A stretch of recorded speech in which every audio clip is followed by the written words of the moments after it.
नमस्कार, आप सभी को स्वागत है हमारे चैनल पे। आज की वीडियो में हम सिलेबस को कंटिन्यू करेंगे। जो हमारा सिलेबस है उसमें लॉ ऑफ टॉर्ट और कॉन्स्टिट्यूशन ये सारी चीज़ें इंक्लूडेड हैं। तो आज की वीडियो में कॉन्स्टिट्यूशन को देखते हैं, यूनिट 1 को। तो ये कॉन्स्टिट्यूशन ऑफ इंडिया से रिलेटेड है। साथ ही में किस तरीके से कॉन्स्टिट्यूशन फ्रेम हुआ, उसका हिस्टोरिकल बैकग्राउंड क्या था, उसकी क्लासिफिकेशन क्या है, कॉन्स्टिट्यूशनलिज्म क्या है, प्रीएम्बल क्या है, सेलियंट फीचर्स क्या है, ये सब इसमें आता है। तो यूनिट 1 का सिलेबस अगर आप देखेंगे तो आपकी स्क्रीन पे दिखेगा कि सबसे पहला टॉपिक जो इसमें है वो डेफिनेशन ऑफ कॉन्स्टिट्यूशन है कि कॉन्स्टिट्यूशन बेसिकली होता क्या है, what is meant by constitution. ठीक है। Second, constitutionalism and it's classification कि कॉन्स्टिट्यूशन की क्या क्लासिफिकेशंस होती हैं। उसके बाद नेक्स्ट टॉपिक आप देखेंगे तो sources and framing of Indian constitution, मतलब इंडियन कॉन्स्टिट्यूशन को फ्रेम करते वक्त क्या सोर्सेज थे और कहाँ से इसकी फ्रेमिंग हुई है, ये है। थर्ड है आपका प्रीएम्बल, मोस्ट इंपॉर्टेंट पार्ट जो कॉन्स्टिट्यूशन का है। प्रीएम्बल क्या होता है, एक बेसिक आउटलाइन होती है कि भाई कोई भी एक्ट हो, जैसे कोई भी स्टैट्यूट हो, जैसे आपने अभी इंडियन कॉन्ट्रैक्ट एक्ट पढ़ा, तो उसका एक प्रीएम्बल होता है कि भाई वो एक्ट, उसका ऑब्जेक्टिव क्या है, वो एक्ट क्यों आई है, वो चीज़ जस्टिफाइड होती है प्रीएम्बल के अंदर। ऐसे हमारे कॉन्स्टिट्यूशन का भी प्रीएम्बल है। उसके बाद नेक्स्ट टॉपिक आपका है salient features of Indian constitution. क्या है सेलियंट फीचर्स, क्या है हमारे इंडियन कॉन्स्टिट्यूशन के। लास्ट है आपका is Indian constitution federal in nature. ठीक है। तो ये सारे टॉपिक्स हैं। इसमें अगर मैं बात करूं एग्जाम्स के पॉइंट ऑफ व्यू से, मार्क्स के क्लासिफिकेशन की, तो ये वाला पार्ट जो है वो 5 मार्क्स के लिए इंपॉर्टेंट है। उसके बाद preamble and salient features as well as ये फेडरल इन नेचर, ये आपका 12.5 के लिए इंपॉर्टेंट है। कोई भी पूछा जा सकता है। ठीक है। अगर इंडिविजुअली पूछते हैं तो सोर्सेज ऑफ इंडियन कॉन्स्टिट्यूशन, ये भी 5 मार्क्स के लिए पूछा जा सकता है। तो स्टार्ट करते हैं हमारे टॉपिक्स को। आज की वीडियो में ज़्यादा कुछ एक्सप्लेनेशन के पॉइंट पे नहीं है, बट ये कि आप एक बार इसको ब्रीफली समझ लेंगे, क्योंकि इसमें बहुत कुछ समझाने के लिए नहीं है। कुछ ऐसे फैक्ट्स हैं जो कि फैक्ट्स हैं ही, एग्जिस्टिंग हैं, उनको आपको मेमोराइज ही करना पड़ेगा। इसमें कोई कंसेप्चुअल क्लियरिटी वाली बात नहीं है। ठीक है। तो आप इसमें देख लेंगे, ये सारे बेसिकली नोट्स हैं, आप इसको एक बार रेफर कर लेंगे और अपने एक बार गो थ्रू करेंगे तो आपके कुछ ना कुछ की पॉइंट्स दिमाग में सेट हो जाएंगे, जिसके बेसिस पे अपने आंसर को फॉर्म कर सकते हैं। सबसे पहले बात करें तो डेफिनेशन ऑफ कॉन्स्टिट्यूशन की बात हो रही है। ठीक है। Constitution is the fundamental law और सेट ऑफ प्रिंसिपल्स। आपको याद होगा लीगल मेथड में मैंने एक टॉपिक आपको बताया था, ग्रैंड नॉर्म का। ये क्या होता है, बेसिकली एक बड़ा सेट ऑफ प्रिंसिपल होता है, मतलब बेसिक प्रिंसिपल्स होते हैं जिसके बेसिस पे अदर नॉर्म्स बने हुए होते हैं। तो यहाँ पे क्या है, हमारा जो इंडियन कॉन्स्टिट्यूशन है वो क्या है, फंडामेंटल लॉ है। ठीक है। या बेसिक प्रिंसिपल्स हैं that outlines organization power and functions of a government and guarantees the right and freedom of individuals। मतलब जिसमें क्या है, powers and functions of government है कि गवर्नमेंट को क्या क्या पावर्स हैं या क्या क्या फंक्शंस हैं, कितनी बॉडीज हैं, यूनियन गवर्नमेंट है, स्टेट गवर्नमेंट है। ठीक है। उसके अलावा थर्ड बॉडी हमारी जुडिशरी है। तो ये सारी चीज़ें आपको कॉन्स्टिट्यूशन में मिल जाएंगी। उसके अलावा इसमें क्या है, गाइडिंग प्रिंसिपल्स हैं कि हमारी जो गवर्नमेंट है वो कैसे वर्क करेगी, हमारी जुडिशरी कैसे वर्क करेगी। तो ये सारी चीज़ें आपको कॉन्स्टिट्यूशन में मिल जाएंगी, इसके बेसिक प्रिंसिपल्स। ठीक है। अब क्योंकि ये कॉन्स्टिट्यूशन में गिवन है तो क्या होगा, इनके बेसिस पे हमारी एक्ट्स बनी, जिससे हम बोलते हैं स्टैट्यूट्स। ठीक है। तो जिसके बेसिस पे हमारा वर्किंग होती है, जो सारी मशीनरी हमारी डिसाइडेड है कि भाई जैसे मान लीजिए जुडिशरी की अगर मैं बात करूँ तो एक फैमिली कोर्ट्स एक्ट है, फैमिली कोर्ट्स एक्ट। तो इससे क्या है, जो हमारे फैमिली कोर्ट्स का फॉर्मुलेशन हुआ वो कैसे होगा, किन एरियाज में होगा, वो चीज़ डिफाइंड है। बट इसकी पावर कहाँ से आ रही है, तो अगर हम देखेंगे तो इसकी जो बैकिंग है वो कॉन्स्टिट्यूशन से आ रही है। अगर कॉन्स्टिट्यूशन में ये चीज़ पार्ट है तो कहीं ना कहीं वो चीज़ एप्लीकेबल नहीं हो सकती। ठीक है। उसके बाद ये पैरा है, आप इसको देख लेंगे, एक बेसिक इंट्रोडक्शन है कॉन्स्टिट्यूशन का। ठीक है।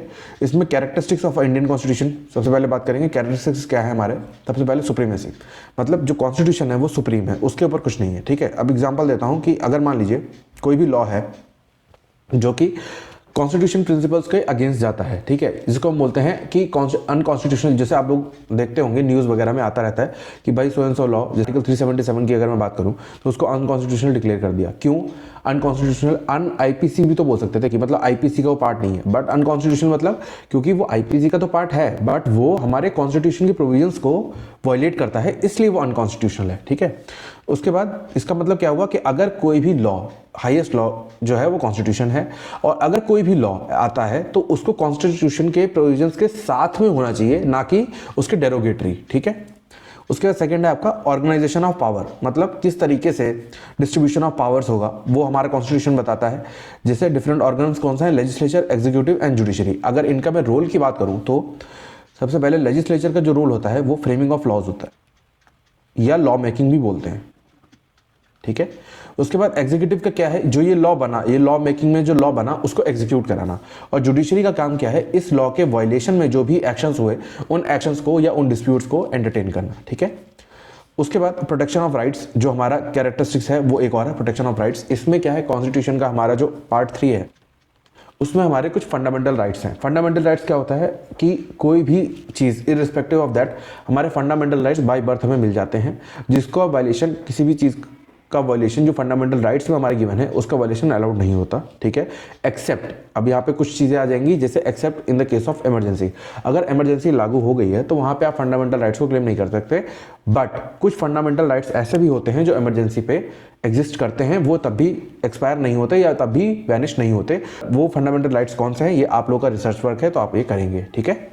उसके बाद अमेंडमेंट प्रोसेस, हमारे कॉन्स्टिट्यूशन में ही इसको अमेंड करने का प्रोसेस दिया हुआ है कि जैसे मान लीजिए हमारा कॉन्स्टिट्यूशन तो बहुत पुराना है, 1950 का है, तो उस ड्यूरेशन में जो कॉन्स्टिट्यूशन के प्रोविजंस बने और आज की डेट में जो चेंजेस हैं, इन चेंजेस को कैसे करेंगे। अगर मान लीजिए कॉन्स्टिट्यूशन फिक्स हो गया, रिजिड हो गया कि भाई इसको अमेंड नहीं किया जा सकता, तो उस केस में क्या होगा, वो वाले जो पुराना वाला ज़माना था और जो आज का ज़माना है उसमें काफ़ी अंतर है। तो वो चीज़ कैसे आप कोप अप कर पाएंगे अगर कॉन्स्टिट्यूशन में फ्लेक्सिबिलिटी नहीं होगी तो इसलिए जो अमेंडमेंट प्रोसेस है वो भी गिवन है हमारे कॉन्स्टिट्यूशन के अंदर, ठीक है। उसके बाद एग्जांपल्स हैं, देख लेंगे। तो सबसे पहले रिटन कॉन्स्टिट्यूशन, ये हमारा हमारा जो इंडियन कॉन्स्टिट्यूशन है वो रिटन कॉन्स्टिट्यूशन है, ठीक है। उसके बाद अनरिटन कॉन्स्टिट्यूशन, मतलब जो रिटन फॉर्म में नहीं है, जैसे यूके का constitution, example Magna carta. Magna carta क्या है, मैग्ना कार्टा ये आपका बेसिकली फंडामेंटल राइट्स की या ह्यूमन राइट्स की स्टार्टिंग का फर्स्ट डॉक्यूमेंट है, मतलब फर्स्ट सेट ऑफ प्रिंसिपल्स जो ह्यूमन राइट्स या फंडामेंटल राइट्स के बारे में है वो है मैग्ना कार्टा। इसको डिटेल में हम ह्यूमन राइट्स में पढ़ेंगे, जब आपका फ्यूचर में सब्जेक्ट आएगा तब मैग्ना कार्टा को हम डिटेल में कवर करेंगे। बस अभी के लिए इतना जान लीजिए, जो अनरिटन कॉन्स्टिट्यूशन मतलब जो अनकोडिफाइड कॉन्स्टिट्यूशन होता है उसका बेसिक्स होता है मैग्ना कार्टा, ठीक है। जैसे यूके की अगर मैं बात करूं, अभी के लिए आप इतना जान लीजिए, यूके कॉन्स्टिट्यूशन है उसका जो बेसिक्स है वो मैग्ना कार्टा है, ठीक है। उसके बाद rigid constitution and flexible constitution. Rigid constitution क्या होता है, जहां पे अमेंडमेंट का प्रोसेस जो होता है वो स्पेशल मेजॉरिटी मतलब डिफिकल्ट प्रोसेस होता है। बट फ्लेक्सिबल कॉन्स्टिट्यूशन में क्या होता है, अमेंडमेंट प्रोसेस इजी होता है, मतलब यहाँ पे क्या है, स्पेशल मेजॉरिटी की बात हो रही है, स्पेशल मेजॉरिटी, ठीक है, तो इसलिए डिफिकल्ट हो रहा है। बट यहाँ पे फ्लेक्सिबल कॉन्स्टिट्यूशन में क्या होता है, ऑर्डिनरी लेजिस्लेशन से, ऑर्डिनरी लेजिस्लेशन मतलब कि जो लेजिस्लेचर है उसकी ऑर्डिनरी कंसेंट से ये चीज़ अमेंड हो जा रही है, ठीक है। तो ये है डिफरेंस दोनों में।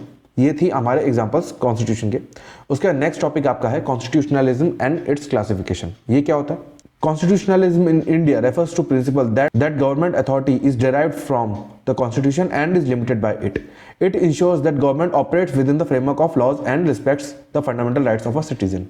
ठीक है, अब इसका एग्जाम्पल देखेंगे। ये तो हो गई बेसिक डेफिनेशन। अब इसको समझे कैसे कि कॉन्स्टिट्यूशनलिज्म होता क्या है। तो सबसे पहले आपको ये समझना होगा कि हर एक चीज़ को हम ब्रॉडली आप बता सकते हो, जैसे मॉरल वैल्यूज होती हैं तो वहाँ पे हर एक सिचुएशन अलग होती है, तो आप एक ब्रॉड मॉरल कंसेप्ट आपके मन में होगा कि भाई ये सो सिचुएशन में हम सो तरीके से रिएक्ट करेंगे। बट एक हर एक सिचुएशन को क्या इलेबोरेट करना पॉसिबल होता है, नहीं होता। तो इसलिए क्या होता है, एग्जांपल मैं देता हूं। जैसे मान लीजिए हमारा कॉन्स्टिट्यूशन में अगर हम जाएं तो आर्टिकल 21 को अगर आप खुल के देखेंगे तो right to life and personal liberty इसकी बात करता है, ठीक है। तो right to life and personal liberty एक छोटा सा आर्टिकल है, बट अगर आप इसके इलेबोरेशन पे जाएंगे कि किस लेवल तक इलेबोरेट हुआ है तो आपको समझ में आएगा कि इसमें ही आपका राइट टू एनवायरनमेंट आता है, राइट टू लाइवलीहुड आता है, ठीक है। इसी में आपका right to live with dignity आता है, ठीक है। इसमें ही राइट टू डाई, क्या ये राइट है। इसमें देखिए दो कंसेप्ट हैं, एक एक्टिव यूथेनेशिया का एंड पैसिव यूथेनेशिया, ठीक है। तो इसमें जो डिफरेंसेस हैं वो अभी हम डिटेल में जब फंडामेंटल राइट्स को कवर करेंगे तब देखेंगे। अभी मेरा बताने का प्रोस्पेक्ट सिर्फ इतना सा है कि आर्टिकल 21 जो सिर्फ right to life and personal liberty की बात करता है, उसके अंदर right to livelihood, right to live with dignity, right to environment, right to water, right to pollution free air and many other things, मतलब जो भी आपकी एक बेटर क्वालिटी लाइफ, एक better dignified quality of life की बात होगी वो सब आर्टिकल 21 में आता है। साथ ही साथ राइट टू प्राइवेसी, जो आज की डेट में एक बड़ा मुद्दा बना हुआ है, राइट टू प्राइवेसी, ये भी आपका आर्टिकल 21 में आता है। ठीक है, तो ये सारी चीज़ें अगर आप देखेंगे, अभी तो ये मैं कुछ पार्ट्स बता रहा हूँ, ऐसे न जाने कितने राइट्स हैं जो हमारे right to life and personal liberty से जुड़े हुए राइट्स हैं, जो कि एक्सप्रेस नहीं है आर्टिकल 21 में, बट उसका एम्बिट इतना बड़ा है कि वो सारे उसी के अंदर आते हैं। ठीक है, तो कॉन्स्टिट्यूशनलिज्म क्या है, जैसे आर्टिकल 21 क्या है, एक बेसिक आपको प्रिंसिपल्स बता रहा है कि भाई right to life and personal liberty हर इंडिविजुअल का होना चाहिए। अब उसके अंदर आप क्या क्या ऐड कर रहे हो वो आपका टाइम के साथ हो रहा है। अब ऐसे ही कॉन्स्टिट्यूशनलिज्म है कि भाई आपने एक मॉरल सेट ऑफ प्रिंसिपल्स या कॉन्स्टिट्यूशनल के एक सेट ऑफ प्रिंसिपल्स हैं वो आपने बता दिए, बट हर सिचुएशन में किस तरीके से वो इंप्लाई करेंगे वो उसकी एक सोल होती है, जिसे बोलते हैं ना कि आपकी जो वैल्यूज हैं वो डिसाइड करती हैं। ऐसे कॉन्स्टिट्यूशनल वैल्यूज डिसाइड करती हैं कि आप किस सिचुएशन में किस तरीके से क्या इंप्लाई करोगे। ठीक है, उसके बाद features of constitutionalism in India, supremacy of constitution. सबसे पहले कॉन्स्टिट्यूशन सुप्रीम है, ये हम ऑलरेडी डिस्कस कर चुके। आर्टिकल 13 ये आपका स्पेसिफिक आर्टिकल है जो कि डिक्लेयर करता है any law inconsistent with the constitution is void.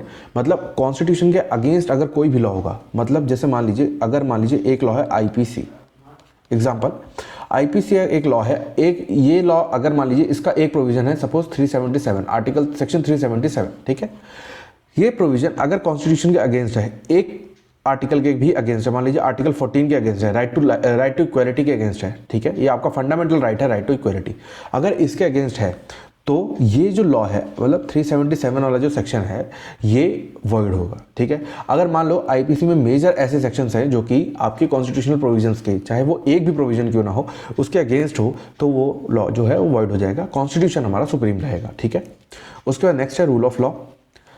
इसका मतलब क्या है, no one is above the law. इसमें अगर मैं बात करूं तो सबसे पहले आपका आर्टिकल 14 आ जाता है, that is equality before law.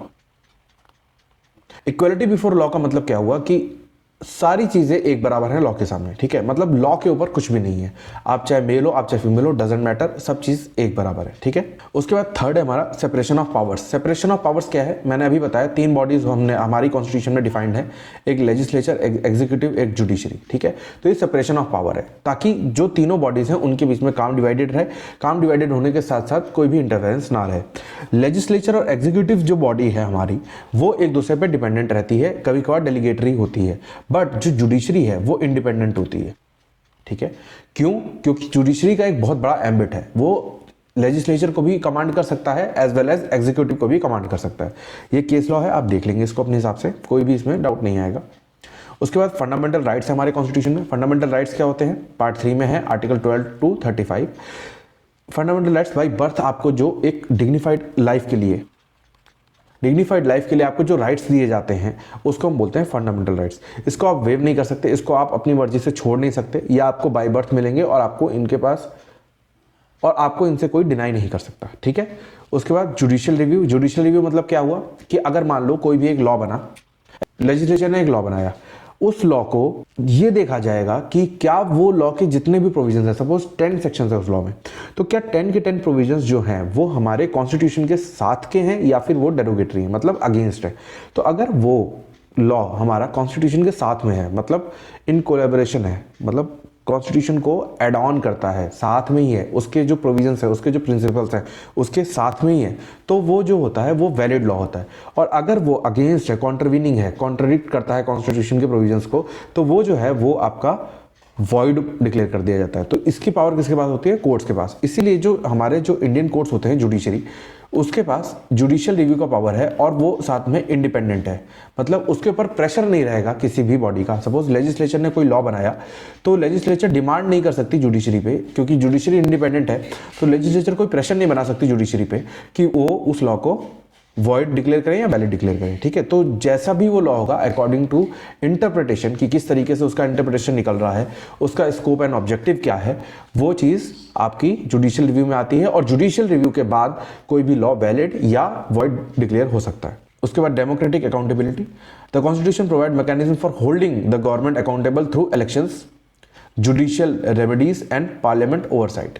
मतलब जुडिशियल रेमेडीज भी हैं, अगर मान लो कोई भी गवर्नमेंट आपके अगेंस्ट कोई भी एक्शन लेती है तो आप जुडिशियल रेमेडीज भी ले सकते हैं, आप इलेक्शन के थ्रू उस गवर्नमेंट को किक आउट भी कर सकते हैं, साथ ही साथ आप पार्लियामेंट्री ओवरसाइट भी करा सकते हैं, जिसको बोलते हैं डिपार्टमेंटल प्रोसीडिंग। ठीक है, तो ये सारी चीज़ें आपकी अकाउंटेबिलिटी में आती हैं, मतलब गवर्नमेंट भी आपके लिए अकाउंटेबल है। ठीक है, इसके बाद आपका नेक्स्ट टॉपिक है classification of constitutionalism in India. ठीक है, इसमें सबसे पहले आपका आता है लिबरल कॉन्स्टिट्यूशनलिज्म। सबसे पहले इसमें क्या है, गवर्नमेंट और इंडिविजुअल राइट्स की बात हुई है, जिसमें सबसे पहले आपके रेलेवेंट प्रोविजंस आपको याद करने होंगे कुछ। ये आपके फ्यूचर पर्सपेक्ट के लिए भी इंपॉर्टेंट है, क्योंकि आने वाली यूनिट्स में आपको ये सारे प्रोविजंस याद होने चाहिए, ऑन टिप्स होने चाहिए। तो फंडामेंटल राइट्स की अगर हम बात करें तो पार्ट 3 में है, जिसमें आर्टिकल 14, आर्टिकल 19 एंड 21 ये आपका बहुत मस्ट आर्टिकल्स हैं, ये आपको टिप्स पे होने चाहिए। वैसे तो फंडामेंटल राइट्स के सारे आपको सारे फंडामेंटल राइट्स एनडीपीएसपी आपको सारी चीज़ें पता होनी चाहिए, बट एटलीस्ट फिलहाल क्योंकि आप नए हैं, लॉ स्टूडेंट्स हैं, तो आपको ये सब चीज़ें तो मस्ट पता ही होनी चाहिए। उसके बाद नेक्स्ट आपका इंडिपेंडेंस ऑफ जुडिशरी, जो कि आर्टिकल 124 से 147 में है। इंडिपेंडेंस ऑफ जुडिशरी बेसिकली आपका डायरेक्ट डीपीएसपी का पार्ट है, जो कि आर्टिकल 50 में है। ठीक है, तो आर्टिकल 50 में है आपका ये चीज़। उसके बाद ये आपका केस जिसमें क्या जजमेंट है आप देख लेंगे। ठीक है, ये दोनों इंपॉर्टेंट केस लॉज हैं। उसके बाद सेकंड आपका अथॉरिटेरियन कॉन्स्टिट्यूशनलिज्म, मतलब अथॉरिटी वाली बात। Power is centralised often leading to erosion of rights during emergencies. जैसे हमारे कॉन्स्टिट्यूशन में क्या है, बेसिकली वो तो लिबरल है, मतलब लिबर्टी देता है, बट समटाइम्स कुछ ऐसी सिचुएशन हो जाती है जहाँ पे लिबर्टी को लिमिट करना पड़ता है, रोकना पड़ता है। वो क्या सिचुएशन है, वो है इमरजेंसी। जैसे national emergency 352 and president rule 356 article, ये आपको याद होना चाहिए। ये आपको एग्जांपल है, अभी आपको इतना डिटेल में डेप्थ में जाने की जरूरत नहीं है, बट मैं आपको क्लासिफिकेशन के पॉइंट ऑफ व्यू पे बता रहा हूँ। उसके बाद केस लॉज हैं, देख लेंगे आप। उसके बाद नेक्स्ट है आपका ट्रांसफॉर्मेटिव कॉन्स्टिट्यूशनलिज्म, मतलब क्या है, ट्रांसफॉर्मेशन, किस तरीके से सोसाइटी को ट्रांसफॉर्म करना है, क्या आपका रोल, मतलब एक जैसे आप जॉब इंटरव्यू देने जाएंगे कभी, तो आपसे पूछा जाता है कि आप अगले 5 साल में अपने आप को कहाँ पे देखना चाहते हैं। ठीक है, तो उसी तरीके से जो हमारे कॉन्स्टिट्यूशन में डीपीएसपी है, directive principle of state policies, part 4 में, वो बेसिकली बताता है कि स्टेट को किस तरीके से वर्क करना चाहिए, उसको किस डायरेक्शन में वर्क करना चाहिए, उसको क्या अचीव करना चाहिए। ठीक है, तो जिसमें आपका रेलेवेंट प्रोविजंस क्या है। वैसे तो रेलेवेंट आप देखोगे तो पार्ट 4 पूरा ही है, बट आर्टिकल 38 सोशल जस्टिस और 39 equal pay for equal work ये बात करता है। Reservation for marginalised group, article 15 clause 4, 16 clause 4 and article 330 and 342। ठीक है, तो ये आपका ट्रांसफॉर्मेशन है, किस तरीके से बैकवर्ड को आगे लाना है, किस तरीके से SC/STs जो हमारे पिछड़े वर्ग के लोग हैं उनको आगे लाना है, किस तरीके से उनको प्रमोट करना है। ये सारी चीज़ें आपकी इन आर्टिकल्स में है। किस तरीके से स्टेट को काम करना चाहिए उनके प्रमोशन के लिए, तो ये सारी चीज़ उसमें कवर्ड है। ये केस लॉज हैं, आप देख लेंगे, इसमें कोई भी आपको इसमें डाउट नहीं आएगा, क्लियर है इसमें सारी चीज़ें। उसके बाद रिजिड कॉन्स्टिट्यूशनलिज्म, मतलब feature require that special provision for amendment, मतलब इसमें क्या है, कॉन्स्टिट्यूशनल के जो प्रिंसिपल्स हैं, कॉन्स्टिट्यूशनल प्रिंसिपल्स हैं, उनको इतना रिजिड बना दिया है कि उनका अमेंडमेंट पॉसिबल नहीं है इजीली। ठीक है, स्पेशल प्रोसीजर, स्पेशल अमेंडमेंट होनी चाहिए। जैसे आर्टिकल 368 हमारा जो हमारा केशवानंद भारती केस है, उसमें एक डॉक्ट्रिन ऑफ बेसिक प्रिंसिपल है। बेसिक प्रिंसिपल का मतलब क्या हुआ कि जो प्रिंसिपल्स हैं, मतलब जो कॉन्स्टिट्यूशनल प्रिंसिपल्स हैं, जिन प्रिंसिपल्स पे मेन कॉन्स्टिट्यूशन की फ्रेमिंग हुई है, या जिस पॉइंट को मद्देनजर रखते हुए कॉन्स्टिट्यूशन को बनाया गया था, उसको चेंज ना होने देना। ठीक है, तो इसमें क्या है, अगर मान लो आप कोई भी आर्टिकल में चेंज लाना चाहते हो जो कि रिलेटेड टू बेसिक प्रिंसिपल है, आप चेंज कर सकते हो, बट आर्टिकल 368 का प्रोसीजर फॉलो करना पड़ेगा, प्लस उसका बेसिक प्रिंसिपल चेंज नहीं होना चाहिए। ठीक है, ये केशवानंद भारती का केस है, आप इसको देख लेंगे, डिटेल में पढ़ेंगे हम बाद में, बट अभी आपके रेफरेंस के लिए बहुत ज़रूरी है। उसके बाद फ्लेक्सिबल कॉन्स्टिट्यूशन, मतलब जो चीज़ इजीली अमेंडेबल हो या अडेप्टेबल हो, उसको बोलते हैं फ्लेक्सिबल कॉन्स्टिट्यूशन। उसके बाद एग्जांपल्स है कॉन्स्टिट्यूशनलिज्म के इन प्रैक्टिस में क्या है। सुप्रीम कोर्ट जो है वो हमारा गार्जियन ऑफ कॉन्स्टिट्यूशन है बिकॉज ऑफ आर्टिकल 32, जिसमें हम PIL वगैरह जाते हैं, जिसमें हम डायरेक्टली सुप्रीम कोर्ट को अप्रोच करते हैं in case of violation of fundamental rights. ठीक है, तो इसलिए इसको गार्जियन माना जाता है। उसके साथ साथ अगर मान लो कोई भी लॉ आता है तो सुप्रीम कोर्ट के पास जुडिशियल रिव्यू का पावर है। जुडिशियल रिव्यू के अंदर वो उस लॉ को देख सकता है कि क्या वो लॉ, उसके जो प्रोविजंस है वो कॉन्स्टिट्यूशनल प्रोविजन से मैच करते हैं या नहीं करते हैं। ठीक है, ये केस लॉ आप देख लेंगे इसको। उसके बाद सेफगार्डिंग डेमोक्रेसी, डेमोक्रेसी को सेफगार्ड करता है हमारा constitution. Free and fair elections, article 324 में है कि इलेक्शंस जो होने चाहिए फ्री एंड फेयर होने चाहिए, बूथ कैप्चरिंग वगैरह नहीं होने चाहिए, इसके लिए एक अलग से एक्ट आई है, तो आप देख लेंगे। उसके बाद सोशल जस्टिस की बात करता है आर्टिकल 38, अभी हमने ऊपर डिस्कस किया। ठीक है, कि अगर मान लो कोई भी पर्सन है जो कि सोशली बैकवर्ड है, इकोनॉमिकली बैकवर्ड है, तो उनके लिए अपब्रिंगिंग के लिए नए नए पॉलिसीज बनाएंगे जो कि हमारा violation of equality before law नहीं होगा। ठीक है, जिसमें आर्टिकल 15 और 16 का एक्सेप्शन है, वो आप देख लेंगे। ठीक है, उसके बाद बैलेंसिंग फेडरलिज्म, मतलब फेडरलिज्म को बैलेंस करना। ठीक है, फेडरलिज्म क्या होता है कि आपने डिस्ट्रीब्यूशन ऑफ पावर कर दिया, ठीक है, तो उसको बैलेंस करना। ठीक है, ये हो गया आपका कॉन्स्टिट्यूशनलिज्म के एग्जाम्पल। उसके बाद नेक्स्ट टॉपिक आपका है sources and framing of Indian constitution. Sources और फ्रेमिंग कैसे हुई इंडियन कॉन्स्टिट्यूशन की, ये एक बेसिक सी, इसमें कुछ भी आपको समझाने के लिए एक चीज़ भी नहीं है, इसमें आपको सिर्फ याद ही करना पड़ेगा, आई कैंट हेल्प इट, ठीक है। इसमें आपको सीधा सा सोर्सेज आप देख लेंगे ऊपर, जो फ्रेमिंग हुई कैसे हुई क्या नहीं हुई, ये मैंने एक स्टोरी फॉर्म में लिख दिया है, ठीक है। Adopted on 26 November 1949 and enacted on 26 जनवरी 1950, अभी अभी 26 जनवरी हुआ भी है। कैसे डेलिबरेट और चीज़ें हुई इसमें कॉन्स्टिट्यूशन में, वो चीज़ आप देखेंगे। आप वो कॉन्स्टिट्यूशनल हिस्ट्री है वो मैंने इसमें कवर नहीं की क्योंकि बहुत ज़्यादा लंबी वीडियो हो जाएगी, प्लस आपके सिलेबस का भी वो पार्ट नहीं है, तो एक्स्ट्रा कोई फ़ायदा नहीं है। उसके बाद सोर्सेज ऑफ इंडियन कॉन्स्टिट्यूशन, जो मेन सोर्सेज हैं वो मैंने लिख दिए हैं आपके, ये आप देख लेंगे। इसको मैं आगे करता जाता हूँ, आप इसको वीडियो पॉज करके एक बार देख लेंगे, ठीक है। उसके बाद ये आपका थर्ड सोर्स है, ये फोर्थ है आपका, एंड फिफ्थ है ये ऑस्ट्रेलियन से लिया, वेमार से लिया, south African constitution and Soviet union से क्या लिया, फ्रेमिंग ऑफ इंडियन कॉन्स्टिट्यूशन किस तरीके से हुई, ये चीज़ कंपोजिशन ऑफ कॉन्स्टिट्यूएंट असेंबली हुई, उसमें कितने मेंबर्स थे, कितने हो गए आफ्टर पार्टीशन, ये सारी चीज़ें मैंने मेंशन कर दी है, ठीक है। लीडरशिप किसकी थी, ठीक है। उसके बाद ये सारी चीज़ें आप देख लेंगे। टाइमलाइन क्या था, ये आपका इतना इंपॉर्टेंट पार्ट नहीं है, बट फिर भी मैंने मेंशन कर दिया, जिसको जो नॉलेज लेना चाहता है वो देख सकता है आराम से। उसके बाद ये वाला पार्ट आपका, अगर आपको 2-3 कमिटीज़ याद हो जाएंगी तो अच्छा रहेगा, आपके आंसर पॉइंट ऑफ व्यू पे थोड़ा सा लेंदी, बल्कि एंड क्वालिटी आंसर हो जाएगा आपका। उसके बाद नेक्स्ट है इन्फ्लुएंशियल फिगर्स जो हैं, कौन थे, B.R. Ambedkar, doctor Bhimrao Ambedkar and Jawaharlal Nehru and Sardar Vallabhbhai Patel, ये इंपॉर्टेंट लीडर्स थे। उसके बाद गाइडिंग प्रिंसिपल्स क्या थे, democracy, secularism, social justice, federalism, ठीक है। उसके बाद salient features, significance of Indian constitution, ये आप देखेंगे। ये एक टेबल है, ये आपका बहुत इंपॉर्टेंट टेबल है। इस टेबल में आपको पूरा सोर्स मिल जाएगा, मतलब कॉन्स्टिट्यूशन को फ्रेम करते वक्त कौन सी चीज़ कहाँ से उठाई गई थी, कौन सी चीज़ कहाँ से पिक किया गया था, वो चीज़ आपको इसमें इस टेबल में पूरा टेबलर फॉर्म में दिख जाएगा ईजिली। आप इसको अपने माइंड में सेट कर सकते हैं और इसको इलेबोरेट कर देंगे आंसर में, तो आपके बेटर मार्क्स आएंगे, नो डाउट, ठीक है। तो आप आंसर करते वक्त इसको सबसे पहले ड्रॉ कर सकते हैं।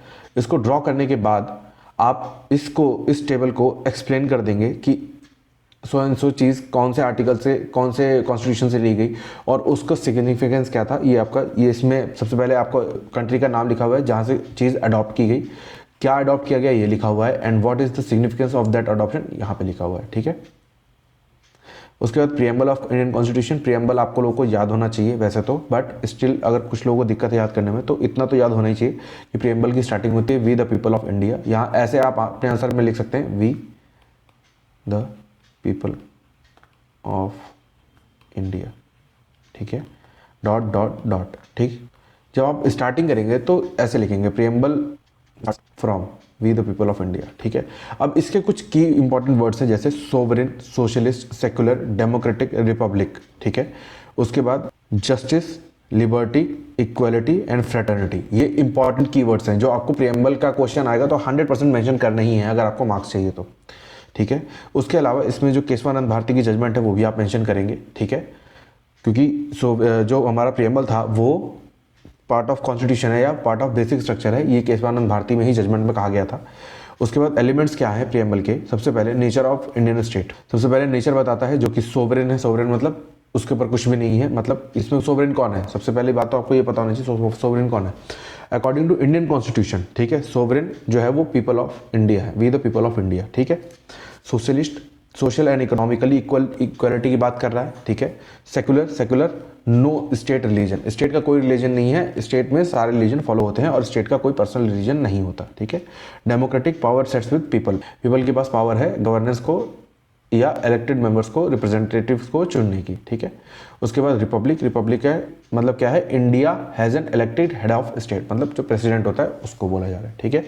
उसके बाद ऑब्जेक्टिव्स क्या हैं, सबसे पहले जस्टिस, मैंने कहा था ना, सोवरेन सोशलिस्ट डेमोक्रेटिक रिपब्लिक, उसके बाद justice, liberty, equality and fraternity. ये आपको कीवर्ड्स प्रीएम्बल के 100% मस्ट है, आपको याद होने चाहिए, तभी आप आंसर प्रीएम्बल का लिख पाओगे, अदरवाइज नहीं लिख पाओगे। ठीक है, जस्टिस में क्या है, ensures fairness in social, economic and political spheres, इसमें आप इंडिपेंडेंस ऑफ जुडिशरी भी डाल देंगे। ठीक है, उसके बाद next liberty, guarantees freedom of thought, expression, belief, fundamental rights डाल देंगे यहाँ पे। ठीक है, उसके बाद इक्वलिटी, ये तीनों आपके फंडामेंटल राइट्स की बात हो रही है। ठीक है, promotes a spirit of brotherhood ensuring the dignity of individual and national unity. ठीक है, उसके बाद पीपल सेंट्रिक अप्रोच, ये तो पता ही है, we the people of India से स्टार्ट हो रहा है। रेलेवेंस ऑफ प्रीएम्बल क्या है, सबसे पहले गाइडिंग लाइट फॉर इंटरप्रिटेशन। अगर आप कॉन्स्टिट्यूशन के प्रोविजंस को इंटरप्रेट करते हैं तो उसका गाइडिंग लाइट होता है प्रीएम्बल, मतलब प्रीएम्बल आपका ऑब्जेक्टिव बताता है।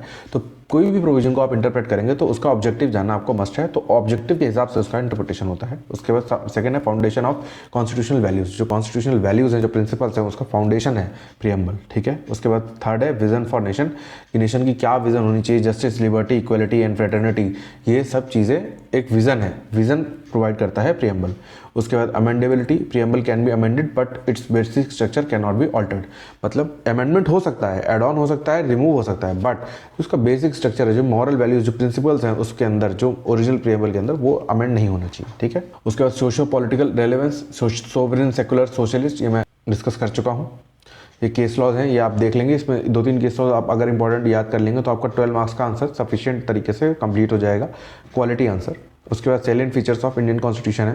सेलिएंट फीचर्स में क्या है, सबसे पहला लेंथीएस्ट कॉन्स्टिट्यूशन है, ये तो सबको ही पता है। ठीक है, ये आप देख लेंगे, इसमें कुछ भी एक्सप्लेनेशन का नहीं है, तो मैं ज़्यादा डिटेल में एक्सप्लेन नहीं कर रहा हूँ, आप वीडियो को पॉज करके देख सकते हैं आराम से, कोई भी इसमें दिक्कत नहीं है। उसके बाद सेकंड है आपका blend of rigidity and flexibility, rigid भी है, फ्लेक्सिबल भी है। अगर आप बेसिक प्रिंसिपल्स की बात करेंगे तो रिजिड है, अदरवाइज फ्लेक्सिबल है। ठीक है, उसके बाद parliamentary system of government, parliament system है हमारे बीच में, बोरोड फ्रॉम ब्रिटिश सिस्टम, ये ब्रिटिश से लिया गया है। ठीक है, उसके बाद फेडरल स्ट्रक्चर, फेडरल स्ट्रक्चर मतलब हमारे में डिवीजन ऑफ गवर्नमेंट है, मतलब union, state and concurrent list है, जिसके हिसाब से यूनियन और स्टेट गवर्नमेंट के पास पावर्स हैं लॉ बनाने के लिए। ठीक है, उसके बाद फंडामेंटल राइट्स हैं, फंडामेंटल राइट्स। ठीक है, उसके बाद डीपीएसपीज, ये भी मैं ऑलरेडी कवर कर चुका हूँ, ये सब सेलिएंट फीचर्स में है। सेकुलर स्टेट, सेकुलर मतलब नो रिलीजन। ठीक है, नो रिलीजन ऑफ स्टेट, ये ध्यान रखेंगे आप। यूनिवर्सल एडल्ट सफरेज मतलब राइट टू वोट 18 ईयर और अबव। ठीक है, आर्टिकल 326 ये आपका लीगल राइट है या कॉन्स्टिट्यूशनल राइट है, फंडामेंटल राइट नहीं है। ठीक है, इंडिपेंडेंट जुडिशरी मैंने बताया, आर्टिकल 50। उसके बाद सिंगल सिटीजनशिप, अगर एक पर्सन जो इंडिया का सिटीजन है वो दूसरे कंट्री का सिटीजन नहीं हो सकता, सिर्फ इंडिया की सिटीजनशिप लेने के लिए आपको सिंगल सिटीजनशिप का होना मैंडेटरी है। बहुत सारे ऐसे देश हैं जो 2-3 सिटीजनशिप अलाउड करते हैं, बट इंडिया में ऐसा नहीं है। इमरजेंसी प्रोविजंस हैं, डिटेल्स 352, 356, 360, ये national, state and financial emergencies की बात करते हैं। ठीक है, इसके बाद फंडामेंटल ड्यूटीज़ हैं, फंडामेंटल ड्यूटीज़ 42nd अमेंडमेंट में ऐड हुए, ये आपको याद होना चाहिए। ठीक है, अगर आप जुडिशरी पॉइंट ऑफ व्यू से प्रिपरेशन कर रहे हैं तो आपको कौन सी अमेंडमेंट कब आई, मेजर वाली, वो आपको याद होनी चाहिए। ठीक है, उसके बाद आर्टिकल 51A में है, ये आपको ये भी याद होना चाहिए। ठीक, उसके बाद special provision for minorities and vulnerable groups, ये भी है। उसके बाद वर्ल्ड्स लार्जेस्ट डेमोक्रेसी। ठीक है, ब्लेंड ऑफ ग्लोबल प्रिंसिपल्स, मतलब बहुत सारे जगहों के प्रिंसिपल्स को मिक्स करके एक बढ़िया रिजल्ट तैयार किया है कॉन्स्टिट्यूशन। उसके बाद लास्ट आपका टॉपिक है, is the constitution federal in nature. Federal का मतलब क्या होता है, 2 तरीके के होते हैं, एक फेडरल होता है, एक यूनिटरी होता है। फेडरल का मतलब क्या होता है, जहाँ पे पावर्स जो है वो डिवाइडेड हो यूनियन एंड स्टेट के बीच में। ठीक है, यूनिटरी फीचर्स भी हैं, जैसे सिंगल सिटीजनशिप। तो यहाँ पे क्या है, यहाँ पे बात हो रही है कि हमारा कॉन्स्टिट्यूशन क्या है, फेडरल है या क्वाज़ी फेडरल है, ये यूनिटरी है। तो हमारा दोनों का है, मतलब दोनों फीचर, दोनों कैरेक्टरिस्टिक्स हमारे कॉन्स्टिट्यूशन, मतलब इंडियन कॉन्स्टिट्यूशन में मिलते हैं। फेडरल भी है और साथ ही यूनिटरी भी है। फेडरल कैसे है, यूनियन और स्टेट में डिवाइडेड है, पावर्स डिवाइडेड हैं, उसके सब्जेक्ट्स डिवाइडेड है। और यूनिटरी कैसे है, सिंगल सिटीजनशिप वगैरह इस तरीके से यूनिटरी है। ठीक है, डिवीजन ऑफ पावर्स ये देख लेंगे, union list, state list, concurrent list, ये मैं आपको डिटेल में ऑलरेडी बता चुका हूँ लीगल मेथड्स में, बट एक बार फिर से मैं इसको डिस्कस करूंगा जब आपका टॉपिक आएगा। फिलहाल आप इतना समझ लीजिए, यूनियन लिस्ट नाम से ही क्लियर हो रहा है, जहां पे यूनियन गवर्नमेंट यानी सेंट्रल गवर्नमेंट लॉ बना सकती है। स्टेट लिस्ट जहां पे स्टेट गवर्नमेंट यानी हर स्टेट की जो गवर्नमेंट है वो लॉ बना सकती है। कंकरेंट लिस्ट मतलब दोनों यूनियन और स्टेट दोनों गवर्नमेंट लॉ बना सकती है। ठीक है, उसके बाद रिटन एंड सुप्रीम कॉन्स्टिट्यूशन, ये तो आपको मैं डिस्कशन हो ही चुका है। उसके बाद इंडिपेंडेंट जुडिशरी, ये भी मैं डिस्कस कर चुका हूँ। जुडिशियल रिव्यू मैंने डिस्कस कर लिया है। बाई कैमरल लेजिस्लेशन मतलब राज्यसभा एंड लोकसभा जो डिवीज़न होता है, ठीक है। उसके बाद dual government system, union government and state government, ये तो ऑलरेडी डिस्कस्ड है। उसके बाद रिजिड प्रोसीजर फॉर अमेंडमेंट, ये भी आर्टिकल 368, ठीक है। बेसिक स्ट्रक्चर वाली बात ध्यान रखेंगे कि बेसिक स्ट्रक्चर चेंज नहीं होना चाहिए। आप अमेंडमेंट कर दो, जो बेसिक स्ट्रक्चर का पार्ट है उसे भी अमेंड कर दो, बट बेसिक स्ट्रक्चर चेंज नहीं होना चाहिए, डिस्ट्रॉय नहीं होना चाहिए, ठीक है। यूनिटरी फीचर्स क्या है? स्ट्रॉन्ग सेंटर, ठीक है, सेंट्रल गवर्नमेंट स्ट्रॉन्ग है, उसके पास ओवरराइडिंग अथॉरिटी है, वो स्टेट की लॉज को ओवरराइड कर सकती है, ठीक है। उसके बाद इमरजेंसी प्रोविजंस हैं, इसलिए यूनिटरी है, मैं आपसे कह रहा था। इमरजेंसी प्रोविजंस आर्टिकल 352, 356 एंड 360, ठीक है, क्योंकि यहाँ पे क्या है, आपका फेडरलिज्म खत्म हो जाएगा, मतलब अगर एक बार इमरजेंसी आ गई तो स्टेट गवर्नमेंट खत्म, ठीक है। उसके बाद सिंगल कॉन्स्टिट्यूशन, एक ही कॉन्स्टिट्यूशन है। उसका सिंगल सिटीजनशिप ही अलाउड है। इंटीग्रेटेड जुडिशरी है, सुप्रीम कोर्ट जो है वो गार्जियन है, ठीक है। उसके बाद अपॉइंटमेंट ऑफ गवर्नर्स है, उसके बाद कंट्रोल ओवर फाइनेंसेस है, ठीक है। ये आप इसकी बेसिकली आपकी जिस्ट है कि किस तरीके से ये यूनिटरी है और किस तरीके से फेडरल है, इतना आपको समझना है। ये है क्या एग्जैक्टली, ये आपके सिलेबस के अकॉर्डिंग जैसे जैसे टॉपिक्स आएंगे मैं क्लियर करूंगा, ठीक है। Judicial interpretation of federalism in India, Kesavananda Bharati, बहुत इंपॉर्टेंट केस है, ये आपको हर टॉपिक में ऑलमोस्ट आ ही जाएगा, तो इसको आप अच्छे से नाम इसका याद कर लेंगे। उसके बाद अच्छे से इसके फैक्ट्स एक बार हम डिस्कस करेंगे जब भी आपका फंडामेंटल राइट्स आएंगे, ठीक है। SR Bommai versus union of India, state of West Bengal versus union of India, ये इंपॉर्टेंट केसेस हैं, ये आप देख लेंगे, ठीक है। उसके बाद हम ये कंक्लूड कर सकते हैं कि हमारा जो कॉन्स्टिट्यूशन है वो क्वाज़ी फेडरल है, ठीक है। Some federal features as well as some unitary features, ठीक है। तो ये हमारा यूनिट 1 खत्म हो गया, कॉन्स्टिट्यूशन का फिनिश हो गया। मुझे उम्मीद है आप लोगों को समझ में आ गया होगा। वैसे तो उसमें ज़्यादा कुछ कंसेप्चुअल है नहीं, बट फिर भी एक जितना बेटर कर सकता था मैंने किया, ठीक है। आपको ये सब चीज़ें मेमोराइज करनी है, थोड़ा बहुत इसमें आपको सैलिएंट फीचर्स वगैरह ये आपको थोड़ा दिमाग से खोल के लिखना है। प्लस आपको जो जिस्ट मैंने एक टेबल प्रोवाइड की है जहाँ से आपने ये देखा कि कौन सी फीचर कहाँ से कैसे आया, कौन सी चीज़ कहाँ से ऐड ऑन हुई है, वो आपको थोड़ा याद करना पड़ेगा। तो आपका ये यूनिट क्लोज हो गया, ठीक है। अब यूनिट 1 हमारी कंप्लीट है। अब यूनिट 2 में जो भी सिलेबस है हम उसके अकॉर्डिंग डील करेंगे, ठीक है। तो मुझे उम्मीद है आपको समझ में आ गया होगा। रिपीट कर लेंगे, कोई डाउट हो तो कमेंट सेक्शन में पूछेंगे, ठीक है। Thank you for watching and stay tuned for further updates.